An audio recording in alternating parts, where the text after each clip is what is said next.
এখন all India secular ফ্রন্টের শ্রী মোহাম্মদ নওশাদ সিদ্দিকীকে তার বক্তব্য রাখার জন্য অনুরোধ করছি।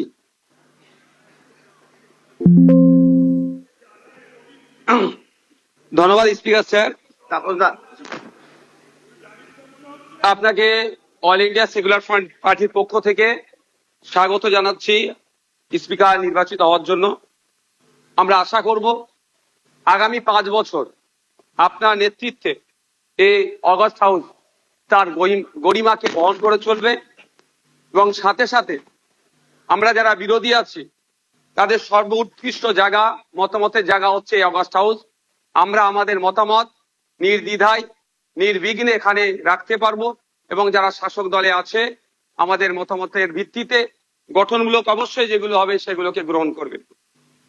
স্পিকার স্যার, আপনার অনুমতি নিয়ে 2-1টা কথা বলবো, যদি এই প্রসঙ্গ নয়। সত্যি আমি আজকে বসে খুব ফিল করছিলাম, হাসছিলাম মনে মনে। আজকে তাপস রায় বাবু যে কথাগুলো বলছেন খুব একটা ফেলে দিবার নয়। আমি আমি আমি আমি বলবো, আমি 2021 সালে নির্বাচন হওয়ার পরে 6টা মাস এমন দিন পার করেছি, আমার মনে হচ্ছিল যে আমি ইস্তফা দিয়ে দিই, অন্তত আমার ছেলেগুলোর উপর অত্যাচার যদি বন্ধ হয়। এই সময় ফিল করেছি, পার করেছি। পোস্ট পোল ভায়োলেন্সে 2021 সালে, আমি এতে কিন্তু বিজেপিকে দৌড়ার সার্টিফিকেট দিচ্ছি না, কিন্তু 2021 সালে যে সমস্যার সম্মুখীন আমরা হয়েছিলাম, আমাদের কর্মী খুন হয়েছিল, একাধিক বাড়িঘর লুটপাট হয়েছে, ভাঙচুর হয়েছিল, সেই অর্থে। তবে হ্যাঁ, একটা জিনিস, এই 2026-এ দাঁড়িয়ে কিন্তু বেশ কিছু ধর্মের স্থান আক্রান্ত হয়েছে। মাননীয় মুখ্যমন্ত্রী মহাশয়কে এবং বিজেপি যারা আছে তাদেরকে বলবো সেইগুলো আপনারা লক্ষ্য রাখবেন। আজকে এই হাউসে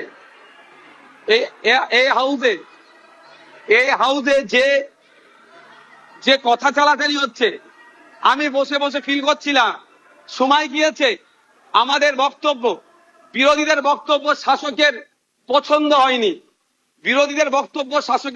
হয়নি, চিৎকার করে বন্ধ করে দেওয়া হয়েছে। এই হাউসেও কিন্তু 21 থেকে 26 আমরা দেখেছি।